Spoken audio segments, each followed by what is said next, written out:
कृष्ण हरि जय जय राम कृष्ण हरि हरि जय जय राम कृष्ण हरि जय राम कृष्ण जय जय राम कृष्ण जय जय राम कृष्ण जय जय राम कृष्ण जय जय राम कृष्ण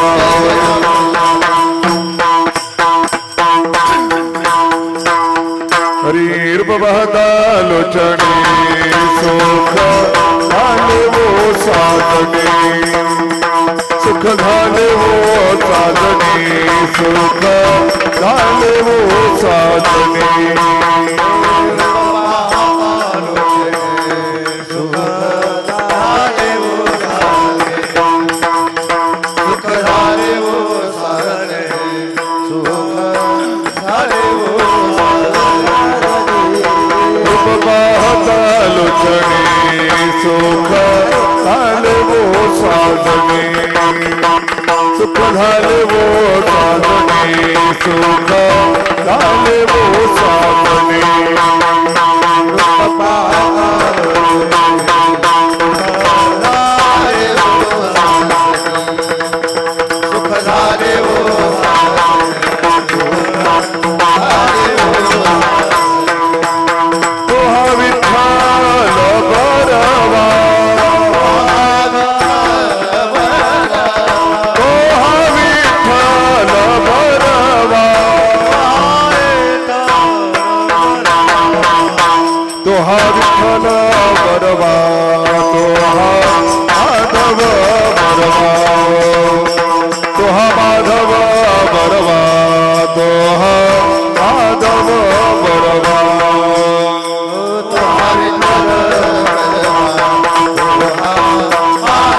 सुकृताची जोडी म्हणून विठ्ठली आवडी तो हा विठ्ठल बरवा तो हा माधव बरवा तो हा माधव बरवा तो हा माधव बरवा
धर्माचे पालन धर्माचे पालन करणे पाखंड खंडन करणे पाखंड खंडन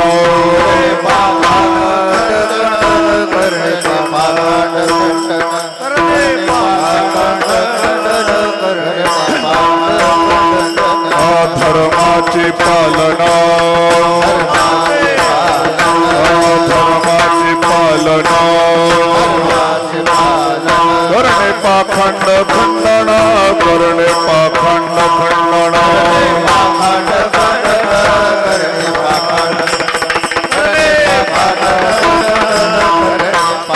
हेची आम्हा करणे काम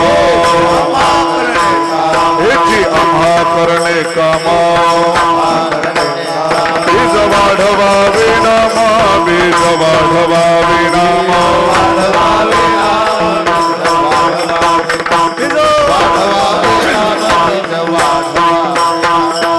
तीक्ष्ण उत्तरे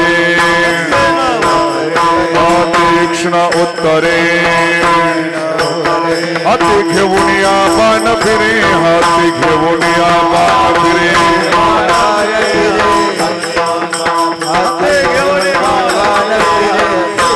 हेची आम्हा करणे काम हेची आम्हा करणे काम बीज वाढवावे नाम बीज वाढवावे नाम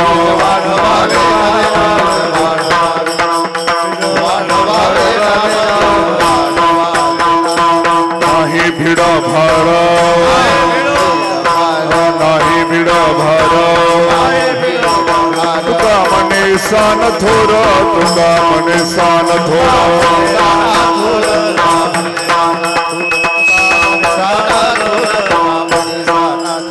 हेची आम्हा करणे काम हेची आम्हा करणे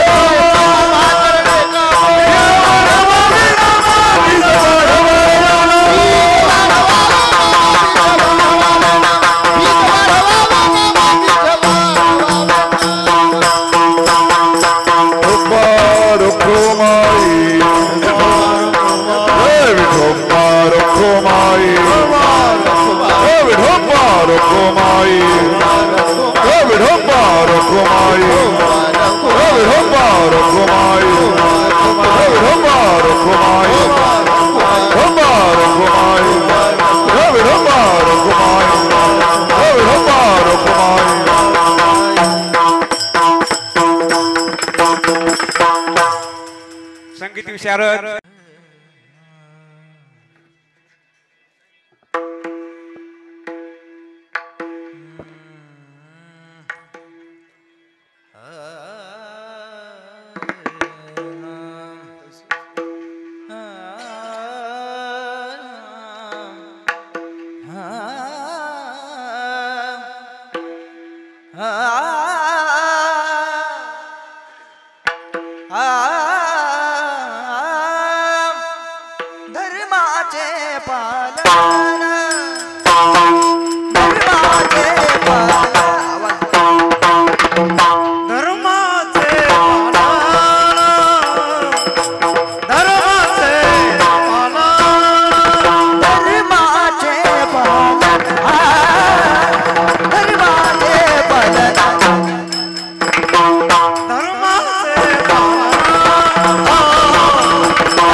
विठ्ठल विठ्ठल विठ्ठल बोला बोला टाळी वाजवा भजन करा विठ्ठल विठ्ठल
धर्माचे पालन करणे पाखंड खंडन हेची आभा करणे काम बीज वाढवावे नाम तीक्ष्ण उत्तरे हाती घेऊन या बाण फिरे हेची आभा करणे काम बीज वाढवावे नाम नाही भिडभार तुका मने सान थोर हेची आभा करणे काम बीज वाढवावे नाम विठ्ठल विठ्ठल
मनोजवं मारुततुल्यवेगं जितेन्द्रियं बुद्धिमतां वरिष्ठं वातात्मजं वानरयुतमुख्यं श्रीरामदूतं शरणं प्रपद्ये शरदिंदु समाकारे परब्रह्म स्वरूपिणी वासरा पीठनिलये सरस्वती नमोस्तुते। सदाशिव समारंभां शंकराचार्य मध्यमाम् अस्मदाचार्य पर्यन्तां वन्दे गुरु परम्पराम्। कर्पूरगौरं करुणावतारं संसारसारं भुजगेन्द्रहारं सदा वसन्तं हृदयारविन्दे भवं भवानी सहितं नमामि। गंगाधरंगरमणीय जटाकलापं गौरी निरंतर विभूषित वामभागं नारायण प्रियमनंगमदापहारं वाराणसीपुरपतिं भज विश्वनाथं। महायोग पीठे तटे भीमरथ्यां वरं पुंडरीकाय दातुं मुनीन्द्रैः समागत्य तिष्ठन्तमानन्दकन्दम् परब्रह्मलिंगं भजे पांडुरंगम। पांडुरंगा करो प्रथमा नमन पांडुरंगा करो प्रथमा नमन दूसरे चरण संतांजिया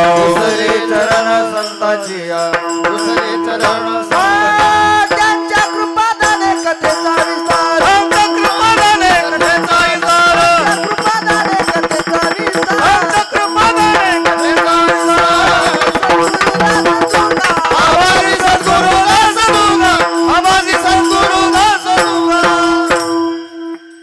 पांडुरंगा करो प्रथम नमन दुसरे चरण संतांजिया त्यांच्या कृपादाने कथेचा विस्तारू।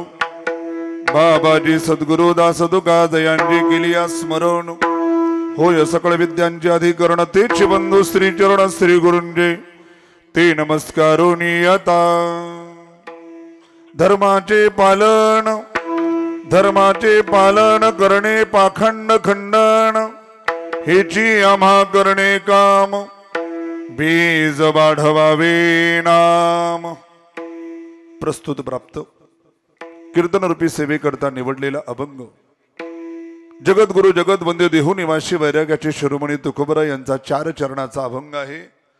प्रस्तुत अभंगाच्या द्वारे तुकोबराय संतांचं आपलं अवतार कार्य काय आहे, संत कशा करता अवतरित होतात याचं वर्णन करतात। धर्माचे पालन करणे पाखंड खंडन म्हणजे धर्माचं पालन करायचं। धर्माचं पालन कसं करावं हे शिकवण्याकरता आलेले आहेत। पाखंडाचं खंडन करण्याकरता त्या ठिकाणी अवताराला आलेले आहेत। तुकोबराय म्हणतात हेच आमचं काम आहे, हेची आम्हा करणे काम बीज वाढवावे नाम। भगवंताचं नाव बीज स्वरूप असणार ते जनमानसामध्ये वाढवायचं, लोकांच्या मुखामध्ये देवाचं नाव आलं पाहिजे। आणि म्हणले धर्माचं पालन करत असताना, धर्माचा प्रचार आणि प्रसार करत असताना धर्माच्या विरुद्ध बोलणारे म्हणजे त्यांच्यासाठी आमच्याकडे तीक्ष्ण उत्तरे हाती घेऊन या बाण पिरे शब्दरूपी बाण, तीक्ष्ण बाण आमच्याकडे आहे म्हणजे अशा लोकांना उत्तर द्यायला। आणि उत्तर देते वेळेस म्हणजे आमच्याकडे भीडभाड नाही भीडभार। तुका म्हणे सान थोर लहान असेल मोठा असेल धर्माच्या विरुद्ध गेला की त्याला तीक्ष्ण उत्तर आम्ही देणार, आमच्याकडे भीडभाड नाही ठेवणार। विठाला विठाला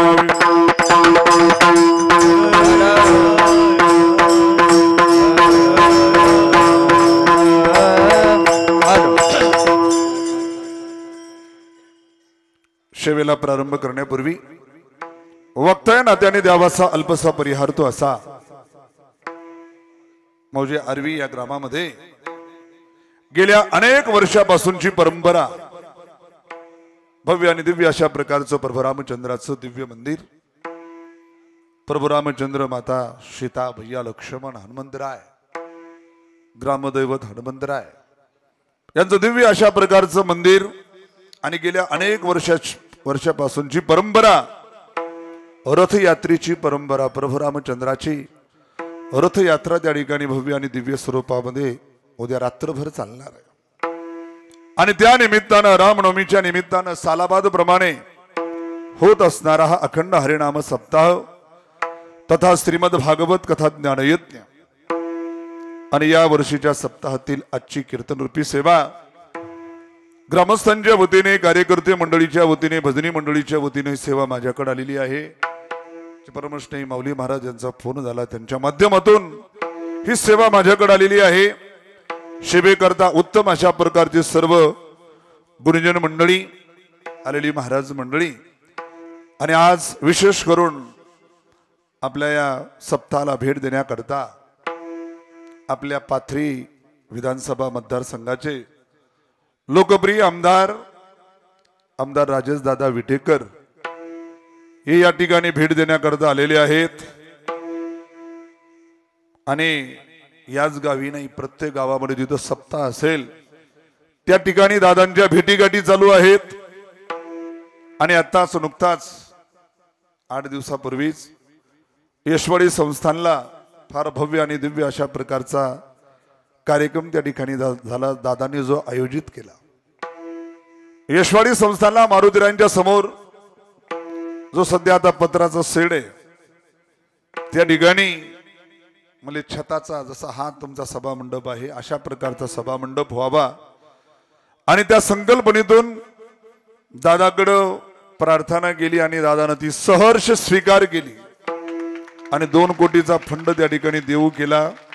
त्याचं भूमिपूजन झालं आणि आता हनुमान जयंती झाली की त्याचं कामही त्या ठिकाणी सुरू होणार आहे. एवढंच नाही, पाथरी विधानसभा मतदारसंघातले काही मोठमोठे देवस्थान, त्या देवस्थानमध्ये काय आवश्यक आहे, काय गरजेचं आहे, त्याचा संपूर्ण आराखडा संस्थांचा, रामपुरी असेल, यशवाडी असेल, इंद्रायणी देवीचा माळ असेल, नरसिंह पोखरणी असेल, अशा तीर्थस्थानावरती चांगल्या प्रकारचे इंजिनियर जे आराखडा तयार करतात की कुठं काय असावं, कोणत्या मापामध्ये असावं, याचा आराखडा तयार करण्याकरता परत यशवाडीला ते घेऊन आले. आणि दादांची त्या दिवशी पंगत होती. त्या दिवशी दादांनी पाहिलं की जेवण्यासाठी फार लोकांची परेशानी झाली, कारण जागा थोडी आणि संख्या भरपूर आली.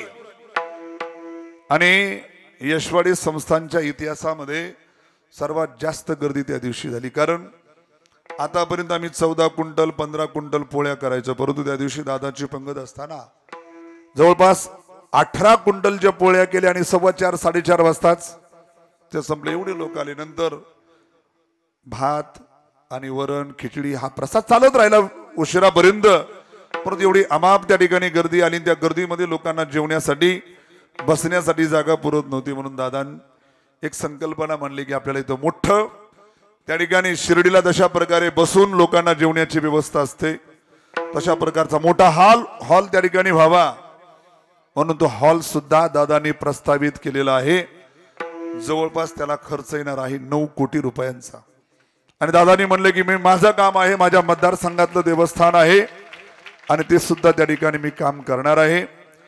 आणि निवडून आलं की माणूस एका जागेवर बसणं, निवडणूक लागायच्या अगोदर धावपळ करणं यापेक्षा सुरुवातीपासूनच धावपळ करणं हे दादाचं लक्षण आहे. दादानं त्या दिवशी यशवडीला म्हटले, मी कसा निवडून आलो मलाच माहित नाही म्हटले. एवढ्या, कारण संघर्ष एवढा होता, अनेक उमेदवार होते, तगडे उमेदवार होते. म्हणून शेवटच्या वर्षी फार दमछाक होण्यापेक्षा मंद मंद गतीनं 5 वर्ष लोकांशी संपर्क साधला, लोकांची कामं केली. शेवटच्या वर्षी लोकांपर्यंत पोहोचण्याचं किंवा गेलंच पाहिजे किंवा शेवटच्याच वर्षी त्या ठिकाणी काही दिलं पाहिजे हा त्या ठिकाणी लोकांचा आग्रह नाही, राहत नाही. म्हणून दादांचा हा सारखा पाहतोय, आज या गावला की त्या गावला. वेळ आपल्याकडे कमी उरलेला आहे, 1 तास उरलेला आहे. 10 वाजलेले आहे. 11 पर्यंत आपल्याला सेवा करायची. प्राप्त वेळेमध्ये यथामती यथावकाश प्रस्तुत अभंगावरती त्या ठिकाणी चिंतन करायचंय. विठाला विठाला विठाला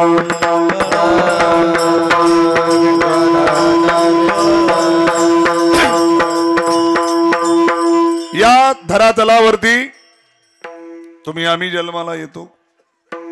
या धरातलावरती संतही अवतरित होतात आणि या धरातलावरती देव सुद्धा त्या ठिकाणी अवतरित होतात. तिघांच्या येण्याच्या पाठीमागची कारण वेगवेगळी आहेत. तुम्ही आम्ही कशामुळे जन्माला येतो म्हणजे कर्मामुळे त्या ठिकाणी जन्माला येतो आपण. भागवतामध्ये भगवंतानं सांगितलं कर्मणा जायते जंतु कर्मणैव विलीयते. थोडासा विकोर राहू द्या. विठाला विठाला. कर्मानच माणसाचा जन्म आहे आणि कर्मानच माणसाचा मृत्यू आहे. तुम्ही आम्ही आलो, केले कर्म झाले तेची भोगा आले. आपला जन्म त्या ठिकाणी कर्मानुसार त्या ठिकाणी झालेला आहे. म्हणजे देव आले. देव कशामुळे आले? देवाला कर्म आहे का? म्हणजे नाही.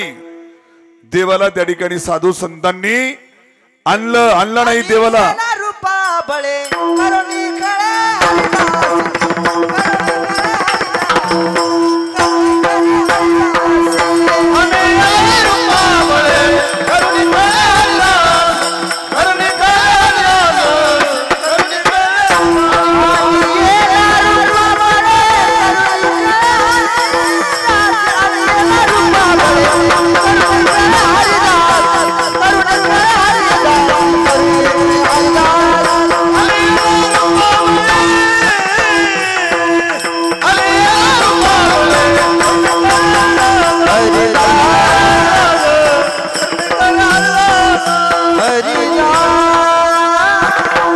आणि याला रूपाबळे करुणे खळे हरिदाशी. भगवंताला संतांनी यायला भाग पाडलेले आणलेले संताला देवाला त्या ठिकाणी आणलेला आहे. आणि संतांचा विषय म्हणजे संतांना आणलेलं नाही, संत कर्मानुसार आलेले नाही. तर संत कसे आले? तुम्हाच्या उद्धारासाठी त्या ठिकाणी आलेले आहेत. बुडत हे जग न देखवे डोळा येतो कळवळा मनोनिया.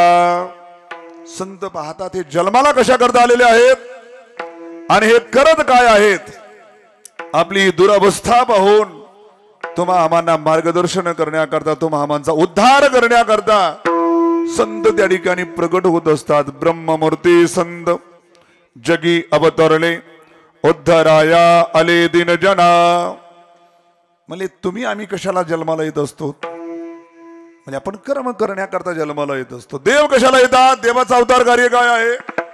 परित्राणाय साधूनां विनाशाय च दुष्कृतां धर्म संस्थापनार्थाय संभवामी युगे युगे. भक्ता राखे पायापासी दुर्जनांशी संभारी. भक्ताचं रक्षण आणि दुर्जनाचा नाश करणं, धर्माचं रक्षण करणं या करता त्या ठिकाणी देव प्रगट होत असतो. देवाचा अवतार त्या ठिकाणी होत असतो. म्हणजे संत कशा करता प्रगट होतात? संत कशाला अवतार घेतात? संतांचं अवतार कार्य काय आहे ते अवतार कार्य सांगितलं अभंगाच्या पहिल्या चरणामध्ये. धर्माचे पालन, धर्माचे पालन, धर्माचे पालन, धर्माचे पालन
धर्माचे पालन करणे पाखंड खंडन.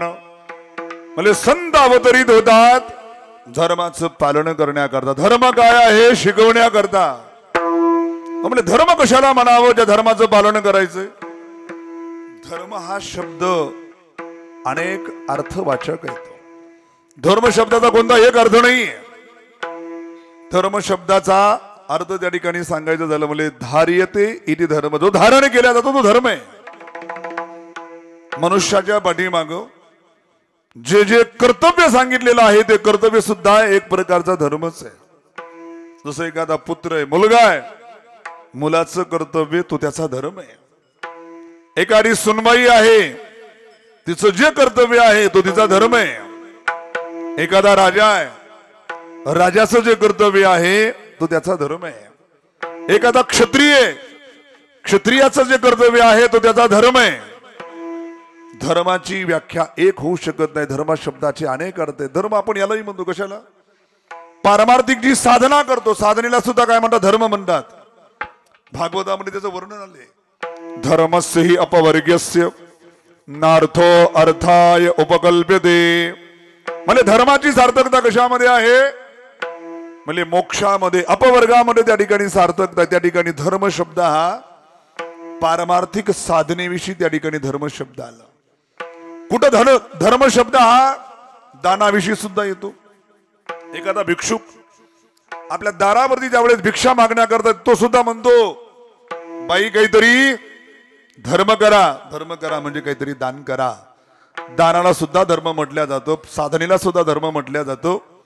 किंवा ज्या धर्मामध्ये आपण जन्माला आलो ज्याला सनातन धर्म म्हटलं जातं हिंदू धर्म म्हटलं जातं